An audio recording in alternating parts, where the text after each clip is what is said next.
Nous sommes rencontrés avec Anne-Sophie dans le cadre d'un projet entre un laboratoire et une association de patients sur le suivi des patients qui ont subi une opération de chirurgie bariatrique. Donc nous avons fait un constat commun que le suivi des patients n'était pas optimal. Et donc nous avons essayé de construire ensemble avec l'association de patients et les moyens d'un industriel des outils pour améliorer le suivi des patients ayant subi une chirurgie de l'obésité.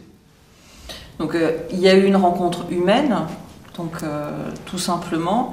Il y a eu une rencontre éthique sur une même volonté d'avancer dans un même sens et en ayant en point optimal le patient et l'intérêt du patient.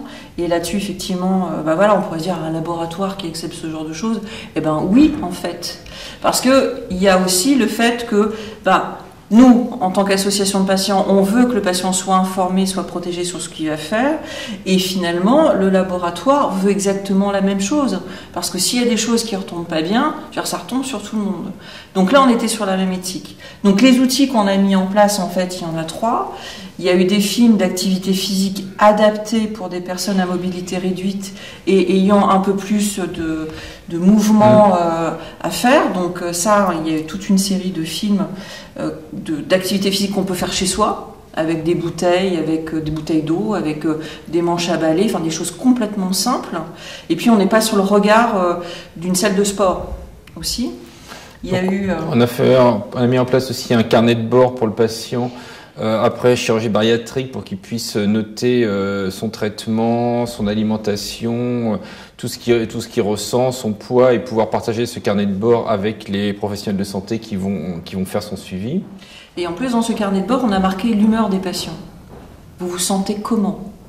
Ça va au-delà de l'aspect purement médical, mais vous, est-ce que vous sentez bien, est-ce que vous sentez pas bien ? Donc on a rajouté des choses qui, naturellement, je pense qu'un médecin le ferait pas naturellement sur son humeur perso, et qui est important pour un suivi, pour la conscience du patient.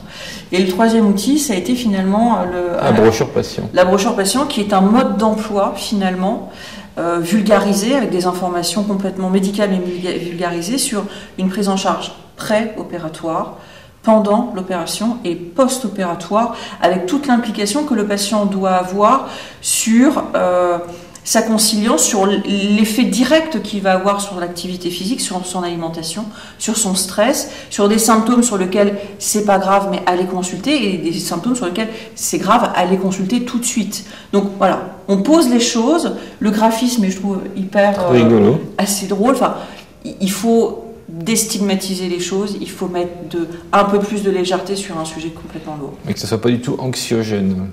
Non, anxiogène.